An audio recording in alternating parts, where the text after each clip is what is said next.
আসসালামু আলাইকুম। ২০২৫ শিক্ষাবর্ষের দাখিল সপ্তম শ্রেণীর অর্ধবার্ষিক এবং বার্ষিক পরীক্ষার প্রশ্নের ধরন এবং নম্বর বন্টন নিয়েই আজকে আমরা আলোচনা করব। বিষয় হচ্ছে দেখো, শারীরিক শিক্ষা ও স্বাস্থ্য, কর্ম ও জীবনমুখী শিক্ষা, কৃষি শিক্ষা, রাষ্ট্রবিজ্ঞান। অর্থাৎ তোমাকে আহ উর্দু, পার্সি এগুলোর যেকোনো একটি নিতে হবে। এই যে এখানে ধারাবাহিক মূল্যায়ন রয়েছে। তোমাদের অর্ধবার্ষিক এবং বার্ষিক পরীক্ষায় মোট বিষয় থাকবে ১৩টি। এই যে দেখতে পাচ্ছ, ১৩টির মধ্যে ১ থেকে ১২ পর্যন্ত সবগুলো বিষয় নিতে হবে। আর ১৩ নংটি হচ্ছে তোমাকে যেকোনো একটি নিতে হবে। মোট ১১০০ নম্বরে পরীক্ষা হবে। তো এখানে দেখো, তোমাদের ধারাবাহিক মূল্যায়ন নিতে হবে। কোর্সের মার্ক ভিত্তিক মূল্যায়ন, অর্থাৎ তোমার শ্রেণীর কাজ থাকবে, অনুসন্ধানমূলক কাজ বা ব্যবহারিক অথবা অ্যাসাইনমেন্ট বা প্রজেক্ট থাকবে, এরপরে শ্রেণী ও পরীক্ষা থাকবে। তো এখানে দেখো, ধারাবাহিক মূল্যায়নের ক্ষেত্রে নম্বর বন্টন।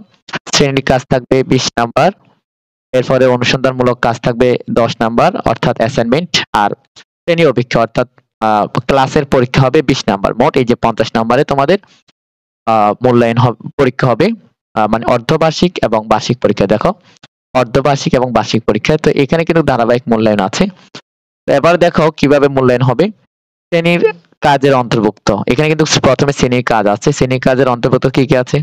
প্রশ্নের উত্তর লিখতে হবে, রচনামূলক প্রশ্ন বা সংক্ষিপ্ত প্রশ্ন, মৌখিক উপস্থাপনা করতে হবে, ছবি অঙ্কন, চিত্র ইত্যাদি লিখতে হবে, দলগত কাজ, জোড়াই কাজ, বিতর্ক প্রতিযোগিতা অংশগ্রহণ বা ভূমিকা অভিনয় ইত্যাদি।